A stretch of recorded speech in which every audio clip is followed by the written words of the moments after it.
नेवासा तालुक्यातील गेवराई येथे शनिवार दिनांक 10 मे रोजी दुपारी शेततळ्यात पोहण्यासाठी गेलेल्या 2 मुलांचा पाण्यात बुडून दुर्दैवी मृत्यू झालाय। मयूर संतोष शिंगारे वय वर्ष 12 आणि पार्थ उद्धव काळे वय वर्ष 7 अशी शेततळ्यात बुडून मृत्यू झालेल्या मुलांची नावे आहेत। यातील मयूर शिंगारे हा इयत्ता 5वी मध्ये तर पार्थ काळे हा इयत्ता 2री मध्ये शिकत होता। शनिवारी मयूर आणि पार्थ हे दोघे आई वडिलांबरोबर शेतात गेले होते। आई वडील शेतात इतरत्र काम करीत होते। दुपारच्या सुमारास मयूर आणि पार्थ हे दोघे शेततळ्यात पोहण्यासाठी उतरले।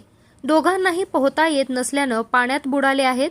बुडत असताना त्यांनी आरडाओरडा केला।